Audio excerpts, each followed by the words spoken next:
Bien amigos, como lo ofrecimos, tengo realmente el altísimo honor de presentar esta entrevista que le hicimos a nuestro gran amigo Reinaldo Trinidad Ardiles, fallecido hace algo más de 2 meses. Entrevista que le hicimos en su oficina en Jesús María, en Lima, en la oficina de Agronoticias, desde donde se realizan pues todos los trabajos de esta gran publicación, de esta gran obra que es Agronoticias, probablemente una especie de revista enciclopedia que resume pues una serie de propuestas absolutamente viables desde hace muchos años además para el desarrollo del agro, amigos. Lo que conversamos con Reinaldo Trinidad, ya lo van a ver ustedes, cae por su propio peso, amigos, y cobra absoluta actualidad ante la presencia pues de estas fuertes lluvias y deslizamientos y huaicos que han azotado diversas regiones del territorio nacional y que una vez más invocamos a las autoridades de los gobiernos nacionales y subnacionales a que se empiece a trabajar en la protección, ¿no es cierto?, de las comunidades almacenando agua. Y la forma como hacerlo la explicará pues con la claridad de siempre en esta entrevista que le hicimos a fines del año 2015 nuestro lamentablemente fallecido hace algo más de 2 meses amigo, don Reinaldo Trinidad Ardiles. Vamos con la nota. Nos encontramos con Reinaldo Trinidad Ardiles, director de la revista Agronoticias, que como todos sabemos es una de las revistas especializadas en el país, por no decir la más importante en todo lo relacionado con el sector. Y como lo habíamos ofrecido, vamos a hablar con Reinaldo Trinidad sobre lo que se llama el fenómeno del niño. Algunos le llaman el evento del niño, otros el problema del niño, en fin, depende de la arista por donde se mire. Ya lo dijimos en anteriores programas, que hay también incluso aspectos positivos que podrían aprovecharse de el niño. Y de eso vamos a conversar con Reinaldo Trinidad, director de Agronoticias. Reinaldo, muchísimas gracias por recibirnos, muy amable una vez más. Muchas gracias Ricardo y compatriotas televidentes. Siempre es muy grato compartir este espacio con todos ustedes y con Ricardo la permanente preocupación por el destino de nuestra patria y de su sector nutricio que es el agro. Antes de entrar en materia, yo tengo que referirme siempre a, digamos, la tarea que viene realizando tu revista de formación de opinión en torno al tema del niño. Ustedes desde hace varios lustros, y quisiéramos que brevemente nos comentes, vienen pues advirtiendo y alertando a las autoridades, a los gobiernos nacionales, subnacionales y municipales sobre las medidas a tomar.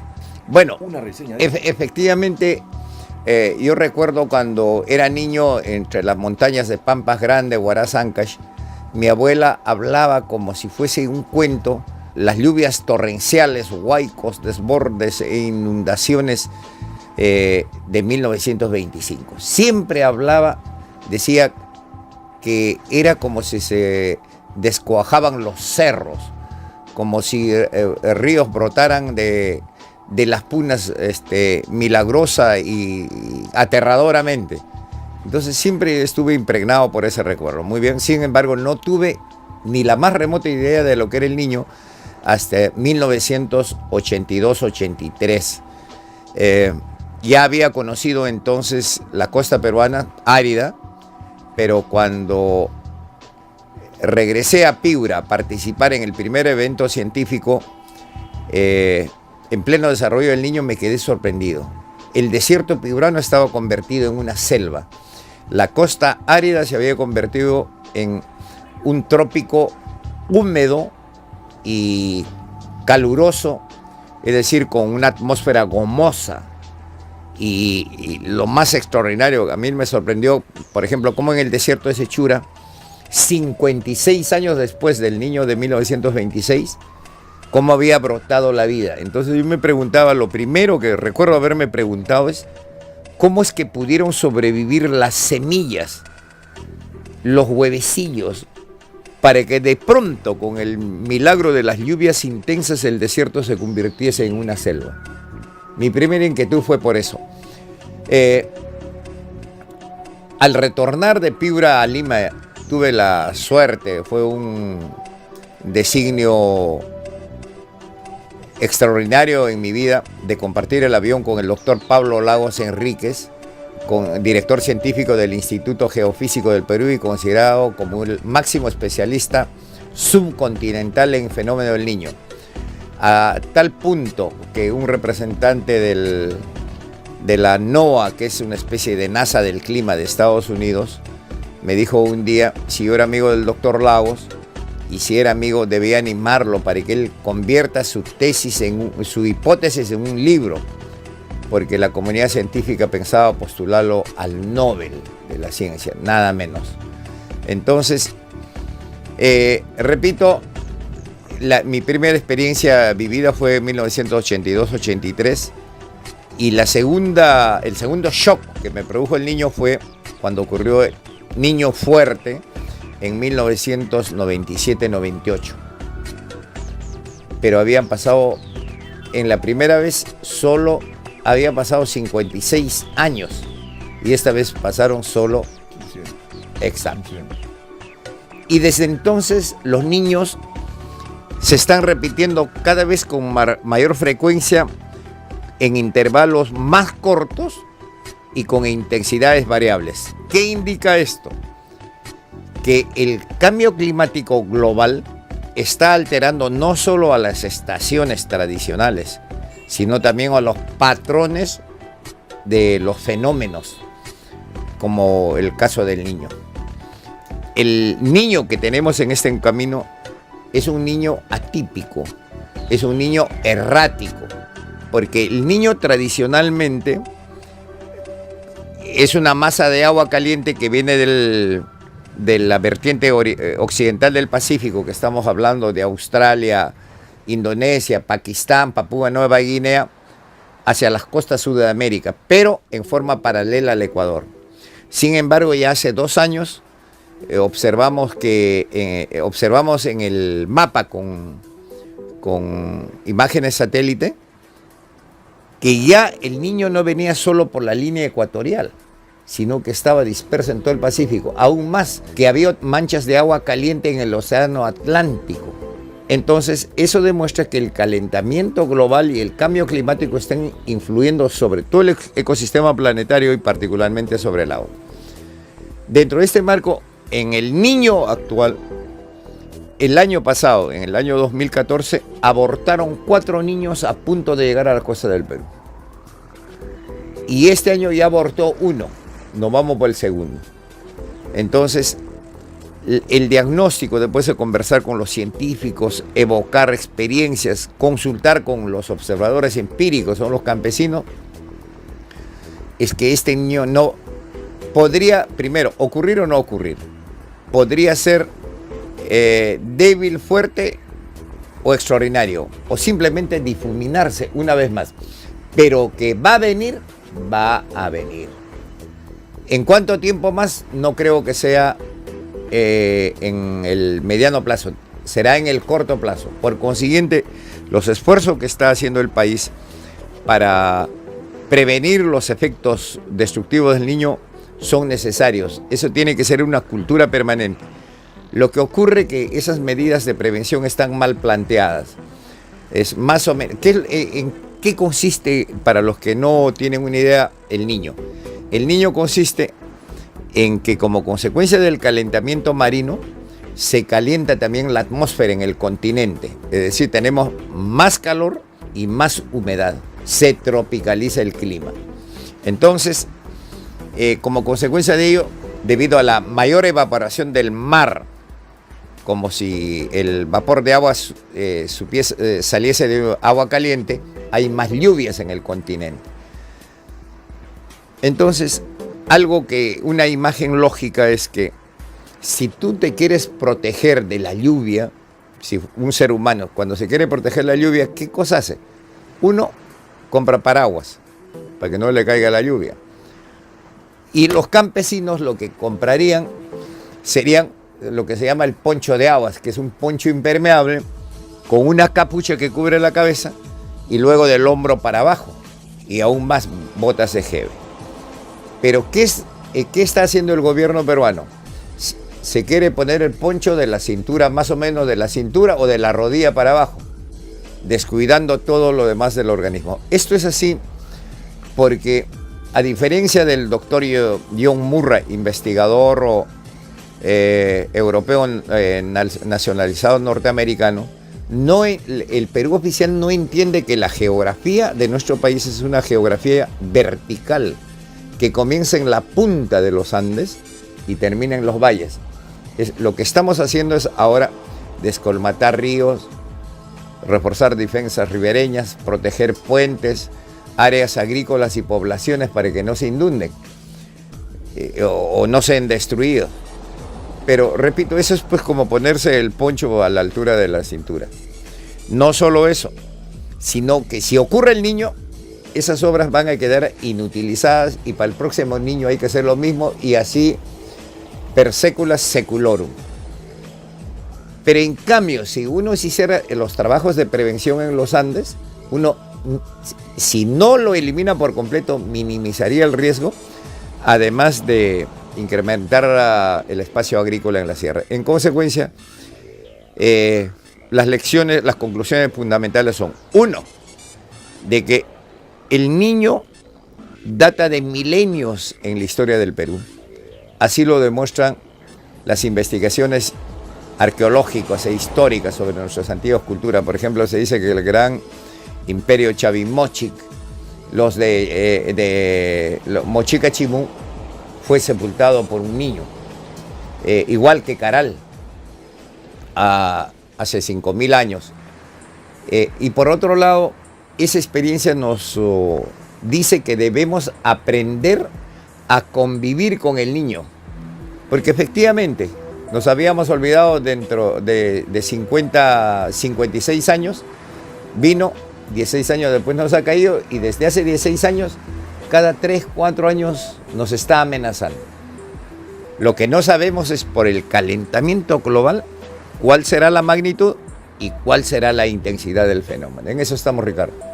Es prácticamente imprevisible la magnitud, ¿no es cierto?, exacto, ni la precisión en fechas del niño. Exacto. Pero que va a ocurrir de todas maneras. Así es. Lo otro es, digamos, destacar un poco lo que viene sosteniendo en las noticias, en el sentido de que hay que empezar a hacer los trabajos en las partes altas, ¿no es cierto? O sea, claro, nuestra tesis es: el niño no es una maldición, el niño puede ser una bendición. Como todo en la vida, acá funciona la dialéctica, positivo y negativo. Como este no es un fenómeno inteligente, la inteligencia del hombre puede más o menos manejarlo para eludir o mitigar sus efectos o para convertir sus amenazas en ventajas. Y eso es lo que nosotros hemos explicado justo en esta edición, donde sostenemos esta tesis y lo demostramos, y nadie ha podido decirnos que no es así. No solo eso, sino que el viceministro de Agricultura, de Políticas Agrarias del Ministerio de Agricultura, César Sotomayor, nos ha dicho que él está precisamente impulsando hacer esto, las zanjas de infiltración que hicieron los antiguos peruanos, y que esta tecnología ya es una especie de mixtura de tecnología andina con tecnología japonesa, pero esta es una de las 13 medidas que hemos identificado. Yo quería sugerirte empezar, digamos, en las partes más altas, explicándonos brevemente, apelando un poco a tu capacidad de síntesis, la primera propuesta, ¿no?, en el sentido de sembrar agua en las partes, en las cuencas, en las cabeceras del nacimiento de los ríos. Ok, ¿cómo es el Perú? El Perú comienza en la punta del cerro, en las montañas. Esas son las cabeceras de las cuencas hidrográficas. Con mucha razón, los estudiosos de la realidad nacional dicen que uno de los grandes errores que se ha cometido después del incanato es haber dividido político-administrativamente al interior patrio en departamentos que no tienen ninguna conexión geográfica. Entonces, ellos dicen que la unidad natural para hacer la división político-administrativa y el manejo del país es la cuenca hidrográfica, es decir, esa especie de canoa a donde concurren las aguas desde la divisoria de los cerros. Muy bien, esa es la primera cuestión. Los antiguos peruanos se manejaron así, eso lo ha demostrado, repito, entre otros el doctor Ivonne Murray. Entonces, las que causan destrucción con las lluvias torrenciales durante el fenómeno del Niño no son las lluvias que caen en la costa, porque la mayor parte de esa lluvia cae en el desierto ávido de lluvia. Las que causan destrucción son las lluvias que caen en los cerros, en las montañas, sobre suelo desnudo. Primero erosionan a esos frágiles suelos y con carga de lodo se precipitan hacia las partes bajas, socavando a los cerros, arrastrando piedras, y finalmente caen en los valles o las quebradas y continúa la precipitación, finalmente termina causando desbordes e inundaciones en la costa.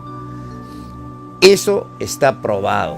Nunca en la costa llueve, ni con el fenómeno del Niño, llueve tanto como en los Andes o en la selva. Entonces, ¿qué es lo que se debería hacer? Construir zanjas de infiltración, que uno son unas acequias abiertas en sentido transversal a la pendiente andina. ¿Para qué? Para retener las aguas entre acequia o zanja, etcétera, etcétera. Entonces, cuando se retiene el agua en las acequias, se logran los siguientes objetivos. Primero, que el agua no corra por las pendientes andinas, se precipite arrastrando tierra, convirtiéndose en lodo, socavando cerros para causar desbordes e inundaciones. Segundo, se logra dar humedad a los espacios interzanjas. ¿Para qué? Para mejorar los pastos naturales, o para establecer cultivos alimentarios, o para hacer plantaciones forestales, o para hacer todo esto combinado. Entonces, cuando se retienen las aguas, primero no se precipitan hacia las partes bajas, pero segundo es que se infiltran al subsuelo y luego lentamente van cayendo y reaparecen en las partes bajas en forma de riachuelos, ojos de agua, y bofedales, etc. Entonces, es una tecnología que hicieron los antiguos peruanos y que los japoneses practican para otra cosa.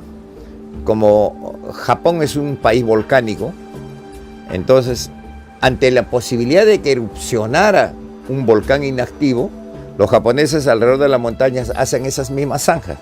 ¿Pero para qué? Si estalla el volcán o erupciona el volcán, la lava demore en correr y la gente se salva. Casi es la misma lógica. Los japoneses son maestros. Exacto.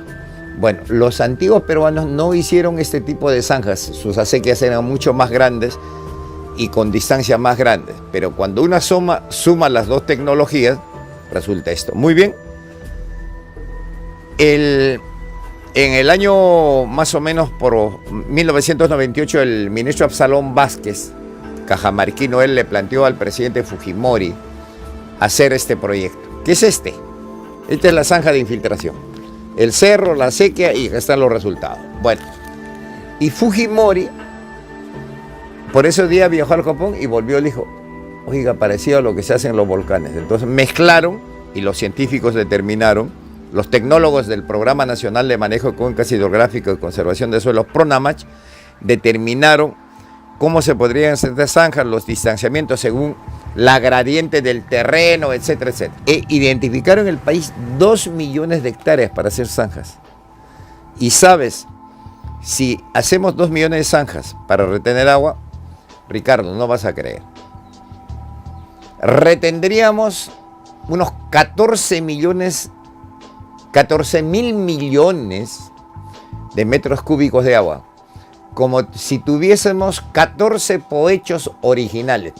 Poechos, la presa Poechos de Piura, 1.000 millones de metros cúbicos. Esa era su capacidad original. Como si hiciéramos 14.000. ¿Pero por qué precio? Por el precio de un Poechos. Más o menos, Absalón Vázquez se ha doctorado con una tesis sobre este tema. Y él indica que el costo de abrir zanjas de infiltración con máquinas o con pala, o decir, manualmente, o combinando ambas cosas,